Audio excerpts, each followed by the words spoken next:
Hello, everyone. Today we're going to be talking about the simple past tense. And this simple past tense is a key tense in the English language, which is the language we're learning about. That's used to talk about things that happened in the past. And since this is a lesson for the ninth grade, I have a few objectives I'd like you to understand, to know during the lesson. So I want you to understand when to use the simple past tense. I'd like you to be able to recognize regular and irregular past tense verbs, and I'd like you to form simple sentences using that simple past. The second goal is probably the one that we're going to be focusing more on because I want you to at least be able to differentiate what's a regular and irregular past tense verb. So getting a little bit into the explanation, the simple past is used to show when an action has started and finished in the past. So, for example, I watched TV last night. She visited Paris in 2020. As you can see, there's a similarity there, which is the ed. That's always in a verb when it's a regular verb. So getting into the irregular verbs, adding ed to the base verb. For example, play becomes played, visit becomes visited, stay becomes stayed, and walk becomes walked. These are obviously very simple verbs, but it's just so you can get an idea that to make it a past tense, all you have to do is add an ed. Now going into the irregular verbs is where things get a little bit more tricky. Because obviously we have some forms that change completely, we have some forms that change only a little bit, and then we have forms that don't change at all. We're beginning with the ones that change completely, and so we have go becomes went. So I go to the market is the present tense. I went to the market is the past tense, and you can see how go becomes completely changed and turns into went. Eat becomes ate. I eat all day, I ate all day. Once again, eat is the present, ate is the past. And buy becomes bought. I will buy the car in the present. I bought the car in the past. And then we have the irregular verbs where the form has small changes. So sing becomes sang, only changes one letter. I sing in the shower in the present. I sang in the shower in the past. Sit becomes sat. I sit in the chair in the present. I sat in the chair in the past. And begin becomes began.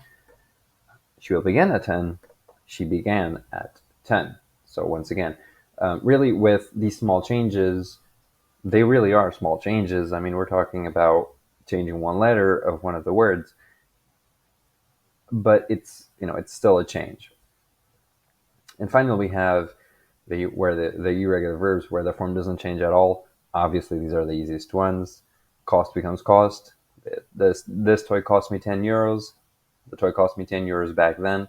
So back then is the past, but it's the same as if it were in the present. Cut becomes cut. I cut my finger today. I cut my finger yesterday. Obviously, yesterday is in the past. Today is the present. Still the same. Cut and cut. And put. I put the jar in the fridge today. I put the jar in the fridge 2 days ago. 2 days ago is the past, and it's the same as if it were today. It's still put. Then we have two types of sentences. We have the positive and the negative sentences. The positive sentences is where you use a past tense verb that you've been learning to describe what's happened. Or to describe what's happened. He or she studied for the exam. He or she danced around. So, with this verb, we're showing what's happened in a regular verb. And then we have the negative sentences where you add did not before the base verb.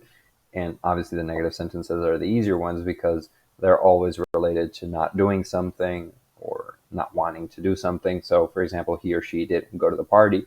He or she did not listen to his friends. And those are basically the negative sentences. Then we obviously have the practice makes perfect. I have just 3 examples just so you can maybe get the grip on things a little bit easier. I blank a movie last night, which is I watched a movie last night. It's a regular verb. She blanked to the park yesterday. She went to the park yesterday. Obviously, go changes to went, becomes an irregular verb. And lastly, we have we blank played soccer last night. We played soccer last night. It's a regular verb because all you have to do is add the ed. And that's the ending of my presentation. I hope you liked it. I just like to say that, with these irregular verbs, they're probably a bit harder to learn because there's so many and they're all so different. But really, if you practice and practice, you'll be able to memorize